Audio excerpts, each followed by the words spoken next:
Hill station म्हटलं की आपल्याला आठवतात ती कुलू मनाली, सिमला किंवा दार्जिलिंगची बर्फाच्छादित शिखरं. पण काही वर्षांपूर्वी आपल्याच महाराष्ट्रामध्ये सह्याद्रीच्या कुशीत एक भन्नाट प्रयोग सुरू झाला होता. एक प्रायव्हेट हिल स्टेशनचा. एक असा प्रायव्हेट हिल स्टेशन जे इटलीला सुद्धा टक्कर देणार होतं. सुमारे 15 डोंगर रांगा आणि 25,000 एकर परिसरामध्ये पसरलेलं हे शहर आकाराने चक्क पॅरिस शहरा एवढं मोठं असणार होतं. पण नियतीच्या मनात काही वेगळंच होतं. 2011-12च्या सुमारास पर्यावरण आणि अनेक कायदेशीर वादांच्या कचाट्यामध्ये हा प्रकल्प असा काही अडकला की तिथली बांधकामं कायमचीच थंडावली.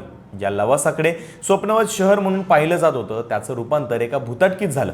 पण लवासाच्या बाबतीमध्ये असं नक्की काय झालं होतं, त्यात पवार घराणं कसं काय अडकलं, सगळं जाणून घेऊयात आजच्या व्हिडिओमधून. नमस्कार, मी शुभम गोरे आणि तुम्ही पाहताय लगाव बत्ती. लवासाचं गणित कुठं गणलं हे जर समजून घ्यायचं असेल तर सगळ्यात आधी लवासाची हिस्ट्री जाणून घेणं महत्त्वाचं आहे. या सगळ्या मागचं डोकं होतं भारतीय अब्जाधीश वालचंद ग्रुपचे मालक आणि हिंदुस्तान कन्स्ट्रक्शन कंपनीचे अध्यक्ष अजित गुलाबचंद यांचं. एक दिवस हेच अजित गुलाबचंद इटलीच्या पोर्टोफिनो शहरामध्ये फिरायला जातात. आता जाताना ते शहर फिरणं आणि एक्सप्लोअर करणं एवढाच काय तो त्यांचा उद्देश होता. अजित गुलाबचंद ज्यावेळी इटली फिरून माघारी आले तेव्हा मात्र त्यांच्या डोक्यामध्ये एक भन्नाट आयडिया आली. कारण इटलीच्या त्या पोर्टोफिनो शहरानं त्यांना आपल्या जाळ्यामध्ये ओढलं होतं आणि असंच दुसरं एखादं पोर्टोफिनो आपल्याही भारतामध्ये असावं असं त्यांचं स्वप्न होतं. पुढे या स्वप्नाला धरून अजित गुलाबचंद यांनी दिवस रात्र प्लॅनिंग आणि विचार केला. त्यानंतर अख्ख्या भारतातून पुण्याच्या शेजारीच आणि मुंबईपासून अवघ्या 3 तासांच्या अंतरावर असणाऱ्या मुळशी तालुक्यातील एक जागा फायनल झाली, ज्या ठिकाणी लवासा ही सिटी उभारायची असं ठरलं आणि त्या दृष्टीने कामकाज सुद्धा सुरू झालं. आता अजित गुलाबचंद यांनी त्यांच्या स्वप्नातली ही लवासा सिटी बनवण्यासाठी जगभरातल्या टॉप आर्किटेक्चर हेल्मोट, उबाटा, केसबॉम ग्रुप, ज्यांनी युरोपचं लगाडिया एअरपोर्ट आणि लंडनचं बार्कलेज वर्ल्ड हेडक्वार्टर्स डिझाईन केलं होतं, अशा लोकांना अजित गुलाबचंद यांनी हे काम दिलं. लवासा हे एक असं शहर होणार होतं ज्याच्या नुसत्या डिझाईनने लोकांना प्रेमात पाडलं होतं. अनेकांसाठी ती स्वप्न नगरी होणार होती. एकूण 7 डोंगरांमध्ये आणि तब्बल 25,000 एकर परिसरामध्ये हे शहर विस्तारलं जाणार होतं, ज्याच्यासाठी सुरुवातीला सांगितल्याप्रमाणे 2005 मध्ये काँग्रेस फॉर द न्यू अर्बेनिझम आणि 2009 मध्ये American society of landscape architects यांच्याकडून जगातला सगळ्यात बेस्ट आर्किटेक्ट पीठ म्हणून अवॉर्डही मिळाला. आता हे तर साहजिकच होतं की एवढ्या मोठमोठ्या आर्किटेक्चर ग्रुपकडून लवासा सिटी उभारली जात होती तर ती खासच असणार होती. लवासाला 6 छोट्या छोट्या गावांमध्ये असं विभागलं होतं की प्रत्येक गावाला येण्या जाण्यासाठी रस्त्यांबरोबरच त्यांचा सेपरेट तलाव सुद्धा मिळणार होता. लवासातलं प्रत्येक गाव डोंगराच्या कुशीमध्ये आणि तलावाच्या शेजारी उभारलं जाणार होतं. त्या प्रत्येक गावाची त्यांची खास वैशिष्ट्य होती. जसं की एका गावाला रेसिडेन्शियल म्हणजेच लोक येऊन राहू शकतील असं, दुसऱ्या गावाला कमर्शियल जिथं कंपन्या, इन्स्टिट्यूट वगैरे असतील असं, त्यानंतर तिसऱ्या गावाला अम्युजमेंट पार्क, चौथ्या ठिकाणी IT सेक्टर आणि 5व्या ठिकाणी फिल्म प्रोडक्शन आणि शूटिंग या सगळ्या दृष्टीने बनवण्यात येत होतं. पुढे त्यांच्या याच डिझाईनवरती फिदा होऊन ऑक्सफर्ड युनिव्हर्सिटीने टायअप करत युनिव्हर्सिटी आणि मँचेस्टर सिटीने लहान मुलांसाठी स्पोर्ट्स अकॅडमी खोलण्यासाठी करार सुद्धा केला होता. यासोबतच जगातला प्रसिद्ध गोल्फमॅन सर निक फाल्डो यांनी डिझाईन केलेली गोल्फ कोर्स, त्याबरोबरच 65 एकर परिसरामध्ये लहानांपासून ते मोठ्यांपर्यंतच्या सगळ्यांसाठीच एक मोठं असं थीम पार्क सुद्धा तयार करण्यात येणार होतं. बरे एवढंच नव्हतं तर या व्यतिरिक्त लवासामध्ये सुंदर सुंदर बंगलो, विलाज, जगभरातल्या पर्यटकांना आकर्षित करतील अशा गोष्टी इथं बनत होत्या. त्यामुळे लोक आपल्या आयुष्याची जमापुंजी किंवा मग बँकॉकमधून वाटेल तितक्या इंटरेस्ट दरानं कर्ज घेऊन इथं इन्व्हेस्ट करत होते. बघता बघता लवासा हा जगभरातला सगळ्यात हॉट हॅपनिंग प्रोजेक्ट बनत गेला, जिथं परदेशी लोकांनी गुंतवणूक करायला सुरुवात केली. 2004 मध्ये या ठिकाणचं काम जलद गतीने सुरू झालं आणि पुढच्या 4च वर्षात म्हणजेच 2008 पर्यंत लवासाची 2 गावं बनून तयार झाली होती, ज्यावरून लोकांना साधारणतः कल्पना आली होती की लवासा हे कसं असेल आणि कसं दिसेल. पण म्हणतात ना, सगळं फार काळ चांगलंच होईल असं नाही. लवासाचं पण तसंच झालं. 2010 मध्ये लवासाला जे ग्रहण लागलं ते आजतागायत हटलंच नाही. सगळ्यात पहिल्यांदा तर हा भाग सह्याद्रीच्या पर्वतरांगांमध्ये येत होता, त्यामुळे तिथल्या झाडाच्या पानालाही हात लावायचा म्हटलं तरी भरमसाठ परवानग्या घ्याव्या लागायच्या, ज्या घेता घेता डोक्यावरचे काळ्याचे पांढरे होतात. मग इथं तर अख्खं शहर बनत होतं. मग विचार करा किती साऱ्या परवानग्या घ्याव्या लागल्या असतील. पण लवासाने या साऱ्या परवानग्या घेणं गरजेचं समजलं नाही. दरम्यान अनेक लोकांनी या संदर्भामध्ये पर्यावरण विभागाला तक्रारी द्यायला सुरुवात केली, ज्याच्यावरती पर्यावरण विभागानं चांगलीच ॲक्शन सुद्धा घेतली. पर्यावरण विभागानं थेट हे कामच थांबवलं. आता लवासा या कंपनीनं महाराष्ट्र सरकारकडून तर परवानगी घेतली होती, मात्र केंद्र सरकारचं काय? लवासानं केंद्र सरकारकडून परवानगी घेतलीच नाही. केंद्र सरकारच्या नियमांनुसार हिल स्टेशनवरच्या सगळ्या गोष्टी या समुद्र सपाटीपासून 100 मीटरच्या उंचीवरती किंवा त्यापेक्षा कमी उंचीच्या असल्या पाहिजेत.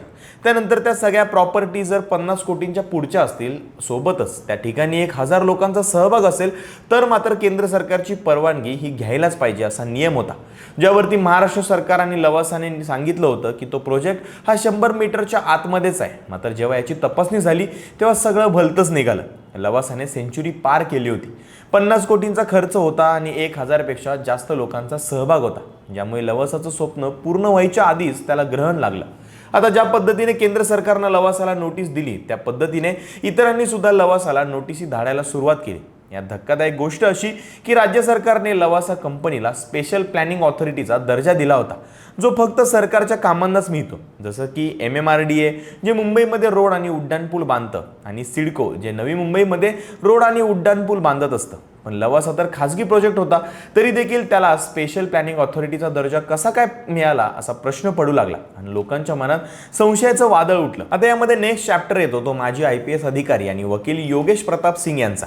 योगेश प्रताप यांनी लवासावरती आरोप केला होता की अजित पवार जे तत्कालीन पाटबंधारे मंत्री होते आणि महाराष्ट्र कृष्णा खोरे विकास महामंडळाचे अध्यक्ष होते, त्यांनी त्यांच्या अधिकृत अधिकारांचा गैरवापर करून लेक सिटी कॉर्पोरेशनला, ज्यांचं नाव लवासा कॉर्पोरेशन असं ठेवण्यात आलं, त्याला 348 एकर जमीन कवडीमोल किमतीमध्ये दिली.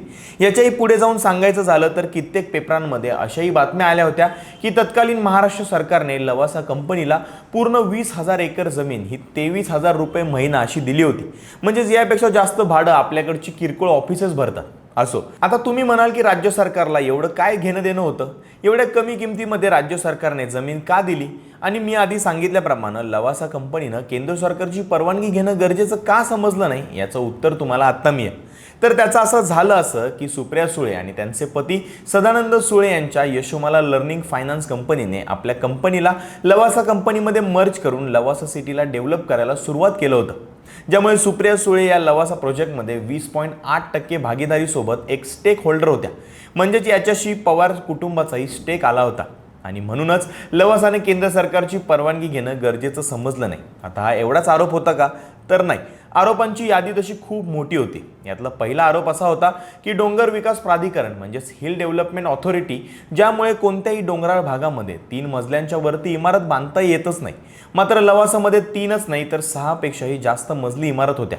यासोबतच लवासाच्या ब्ल्यू प्रिंट प्रमाणे यातलं पहिलं गाव म्हणजेच दसावे हे ठिकाण एक धरण बांधणं अपेक्षित होतं. मात्र लवासाने इथं रेसिडेन्शियल एरिया बनवला आणि त्याला विकून सुद्धा टाकलं. या व्यतिरिक्त ज्या 18 गावातल्या लोकांकडून लवासा उभी करण्यासाठी जमीन घेतली होती, त्या लोकांनाही त्याचा मोबदला व्यवस्थित नाही मिळाला. आणि या सगळ्या आरोपांमुळे या ठिकाणी जी मोठी मोठी लोक इथं येणार होती, मँचेस्टर सिटी, ऑक्सफर्ड युनिव्हर्सिटी, या सगळ्यांनी लवासासोबत ब्रेकअप केलं. बरं, हे एवढ्यावरच थांबलं नाही तर लवासाचे करता धरता म्हणजेच HCCचे मालक अजित गुलाबचंद 4100 कोटींच्या लॉसमध्ये बुडाले, ज्यामुळे लवासाचं स्वप्न पूर्ण होण्याआधीच बंद पडलं. आणि ज्या लोकांनी या ठिकाणी आपली आयुष्यभराची कमाई लावली होती, त्यांचेही पैसे तिथेच अडकले. आता सध्याची परिस्थिती सांगायची झाली तर आता हे ठिकाण एक छोटंसं टुरिस्ट स्पॉट म्हणून राहिले, जिथे पुण्या मुंबईवरून लोक one day picnic, bike ride किंवा मग सोशल मीडियावरती व्हिडिओ, फोटो पोस्ट किंवा मग लग्नाळू लोक इथं आपलं प्री वेडिंग शूट करण्यासाठी येतात.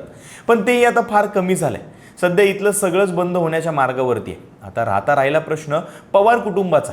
तर 2022 मध्ये सुप्रीम कोर्टाने पवारांना चांगलाच दणका दिला होता. लवासा हिल स्टेशन प्रकरण हे बेकायदेशीर असून पवार कुटुंबियांनी सत्तेचा गैरवापर केलाय, स्वतःच्या फायद्यासाठी त्याची उभारणी केली, शेतकऱ्यांना जमिनीचा योग्य तो मोबदला दिला नाही असे आरोप असलेली नाशिकमधील वकील नानासाहेब जाधव यांची याचिका सर्वोच्च न्यायालयाने दाखल करून घेतली आणि पवार यांना त्यावेळी दणका दिला होता. त्यावेळी न्यायालयाने शरद पवार, अजित पवार, सुप्रिया सुळे, तत्कालीन राज्य सरकार, कृष्णा खोरे विकास महामंडळ, लवासा कॉर्पोरेशन आणि हिंदुस्तान कन्स्ट्रक्शन कंपनी यांनाही नोटीस पाठवली होती. त्यावेळी याचिकाकर्ते ॲडव्होकेट नानासाहेब जाधव यांनी या प्रकल्पासाठी देण्यात आलेल्या परवानग्या या पूर्णपणे बेकायदेशीर होत्या आणि त्या राजकीय प्रभावाच्या माध्यमातून मिळवल्या होत्या. तसेच शेतकऱ्यांना जमिनीचा योग्य तो मोबदला दिला नाही असा दावा करत मुंबई उच्च न्यायालयामध्ये जनहित याचिका सुद्धा दाखल केली होती. त्यानंतर शरद पवार आणि सुप्रिया सुळे यांना त्यांच्या विरोधामध्ये याचिकेमध्ये करण्यात आलेल्या आरोपांचं खंडन करता आलं नाही. त्यामुळे ते सगळे आरोप खरे असल्याचं गृहीत धरायला हवं असं निरीक्षण उच्च न्यायालयाने नोंदवलं होतं. त्यानंतर हे आरोप शरद पवार यांनी उच्च न्यायालयामध्ये दाखल केलेल्या हस्तक्षेप अर्जामध्ये फेटाळले. हे आरोप निराधार असल्याचं म्हणत याबाबत भूमिका मांडण्यासाठी न्यायालयाने संधी द्यावी असा न्यायालयामध्ये हस्तक्षेप अर्ज दाखल केला होता. तो अजूनही प्रलंबितच आहे. त्यामुळे लवासाचं हे स्वप्न पुन्हा एकदा भरारी घेणार का, की सिमेंटच्या ढिगाऱ्याखालीच दबून राहणार, हे येणारा काळच ठरवेल. तुम्हाला काय वाटतं? लवासाचे जुने दिवस परत येतील का, की निसर्गाशी केलेली ही छेडछाड अशीच अधुरी राहणार? तुमची मतं कमेंटमध्ये नक्की सांगा आणि लगावबत्ती यूट्यूब चॅनलला सबस्क्राईब करायला विसरू नका.